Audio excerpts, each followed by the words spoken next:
Doctor Baba Saheb આંબેડકરની જન્મજયંતિની ભવ્ય ઉજવણી કરાઈ હતી. ભારત રત્ન એવા બંધારણના ઘડવૈયા ડૉક્ટર ભીમરાવ આંબેડકર સાહેબની 134મી જન્મજયંતિ નિમિત્તે આજે દેશભરમાં ઉજવણી કરવામાં આવી હતી. જૂનાગઢ શહેર ભાજપ દ્વારા કાળવા ચોકમાં આવેલા બાબા સાહેબની પ્રતિમાને પુષ્પાંજલિ અર્પણ કરી ડૉક્ટર આંબેડકર સાહેબના જીવનમાંથી પ્રેરણા લેવા યુવા વર્ગને અનુરોધ કરાયો હતો. આ કાર્યક્રમમાં જિલ્લા કલેક્ટર અનિલકુમાર રાણાવસિયા, ધારાસભ્ય Sanjaybhai Koradiya, mayor Dharmeshbhai Poshiya, deputy mayor Akashbhai Katara, standing committee chairman Pallaviben Thakar, શહેર ભાજપ પ્રમુખ ગૌરવ રૂપારેલિયા સહિત ભાજપના આગેવાનો ઉપસ્થિત રહ્યા હતા.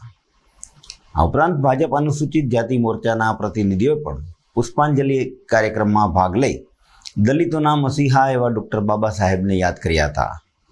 આ પ્રસંગે ધારાસભ્ય સંજયભાઈ કોરડિયાએ જણાવ્યું હતું કે ડૉક્ટર બાબા સાહેબ આંબેડકરે ભારતનું બંધારણ ઘડ્યું છે અને વિશ્વની સૌથી મોટી લોકશાહી આજે જ્યારે ભારતની માનવામાં આવી રહી છે ત્યારે ડૉક્ટર બાબા સાહેબ માત્ર ભારત પૂરતા સીમિત ન રહેતા વિશ્વ માનવ બની ચૂક્યા છે.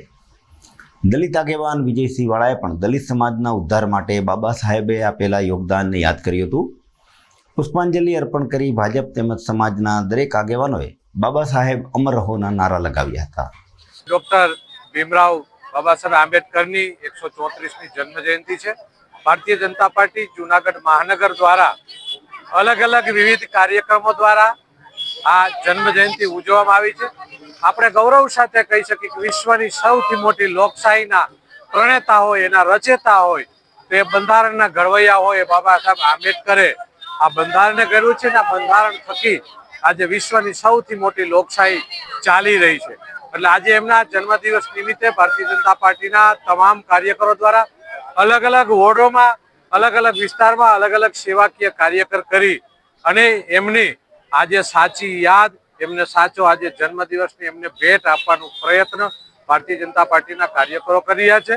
ખરેખર આવા મહાન વ્યક્તિઓના જન્મદિવસ આપણે ઉજવતા હોઈએ છીએ ત્યારે ફક્ત પુષ્પાંજલિ કરી, એમને યાદ કરી અને એમની જે બોલાવી અને નીકળી જાય એટલું જરૂરી નથી. ખરેખર એમના જીવન ચરિત્રની અંદરથી, એમના કરેલા કાર્યોની અંદરથી આપણે એક કાર્યને સ્વીકારી કે આજે બાબા સાહેબ આંબેડકરે જે આટલા કાર્યો કર્યા હતા એમાંથી એક કાર્ય હું હવે મારા જીવનની અંદર કરીશ. એવી રીતે દરેક મહાન વિભૂતિઓના કાર્યમાંથી આપણે એક વસ્તુ લેશી તો આપણું જીવન અને આપણા દેશનું ચિત્ર બદલવામાં આપણે મદદરૂપ થઈ શકીએ. તો આજે આપણે પણ કંઈક બાબા સાહેબ આંબેડકરના જીવનની અંદરથી કંઈક લઈ, કંઈક શીખી અને સમાજને ઉપયોગી થવાના પ્રયત્ન કરી ફરીથી આજના એમના જન્મદિવસની એમને ખૂબ ખૂબ શુભકામનાઓ અને તમામ ભારતવાસીઓને પણ આજના દિવસની ખૂબ ખૂબ શુભકામનાઓ.